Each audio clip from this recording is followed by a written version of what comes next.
G'day folks, Jason here from the Udder Farm. I'm actually on the trial property this afternoon. As you can see, I'm about to move the girls into the cell overnight.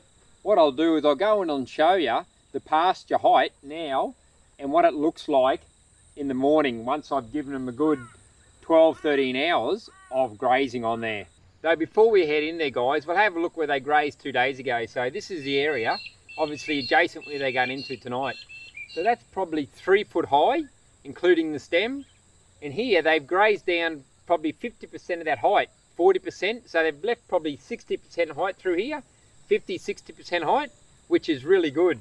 So what they've done is they've also trampled, I reckon to have to be a good 40% lay down. So they've laid 40% down, they've eaten 30%, and they've left probably 30% still standing.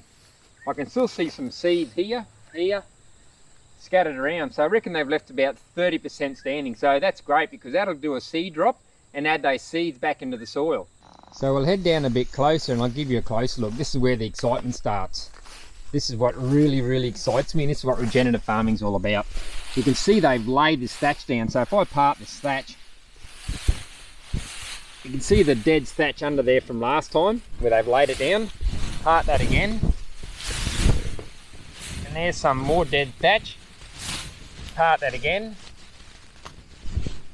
And then we get down to the soil level. So guys, that would have to be a good inch of thatch over top of that ground. Now, summer here in Australia, it gets up to like 37-40 degrees. So that's going to be beneficial for not only holding that moisture, but for keeping that ground moist and cool. So those microbes have got somewhere to live.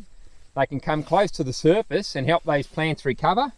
And also all the manure cycle would be going back in for the dung beetles, because you haven't got the ground temperature extremely hot. So the dung beetles are happy to work for you. All the worms can then come up and pull those manure down into the ground to add that mineral cycle back in. So yeah, this is not what it was like 4 years ago when we continued grazing.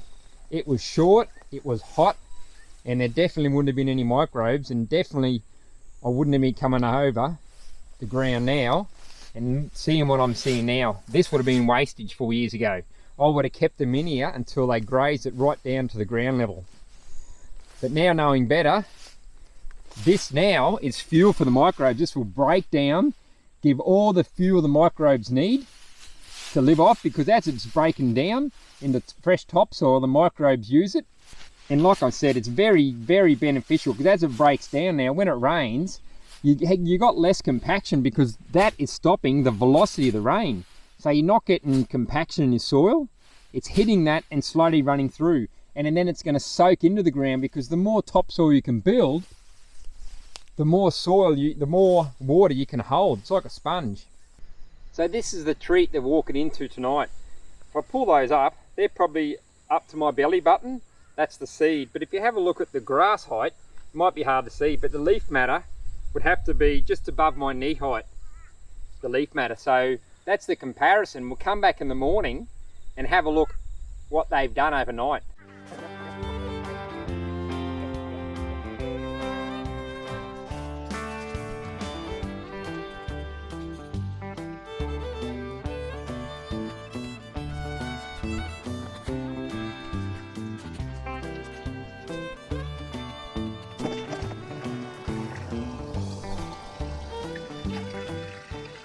So we'll walk around and have a look at some areas of this graze overnight.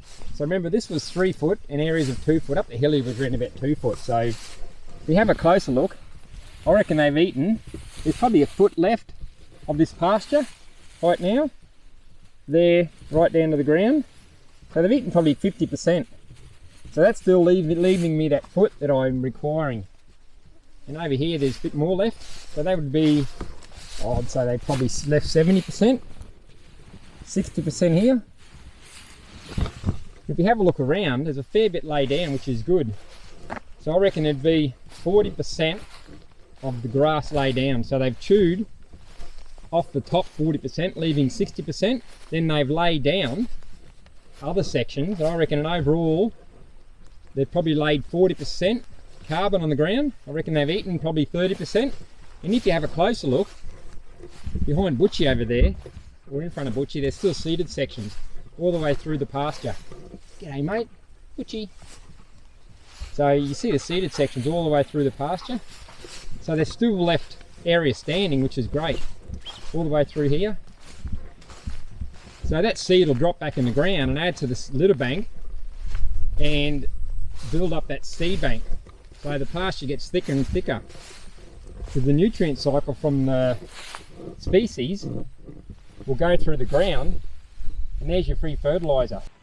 And if you have a look in front of me here, the amount of carbon they lay down, there's layers and layers of this carbon just laying down. Just as they're laying it, they're just breaking off that sap cycle, and then it just dives back in and adds that litter bank back on the ground.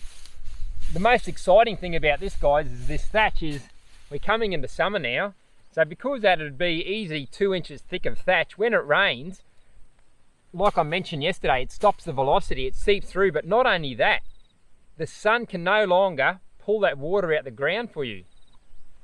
You virtually got a water reservoir in your back pocket in that soil. So as the hotter weather comes, unlike the other farm where there's no thatch laid down, you can actually physically see the bare soil, it's going to dry out and die. But this is holding me that water reservoir. This is going to be greener for at least a month or two after, if we don't get any rain, than any other property that's being continual grazed down to the ground. Not only that, it's breaking down, fueling microbes, keeping the soil life and the worms, the dung beetle, all the life cool, so they can do their job. And all this grass left standing, it's a foot high. Look at that solar panel. Look at all those leaves.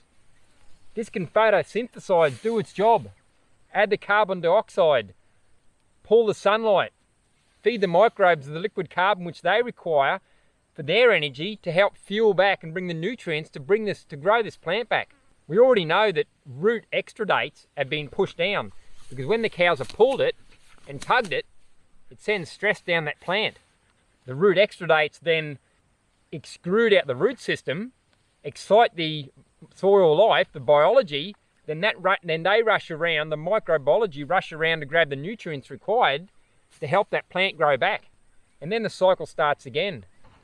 And then you've got the added benefit of being in a smaller cell. So you've got all that manure cycle going back in. You've got the manure, you've got the urine, that's all concentrated in that small area. And by having them in the small area, it's very beneficial for the nutrient recycling, because that manure and urine is getting added back to that area. That specific area is highly concentrated in manure and urine.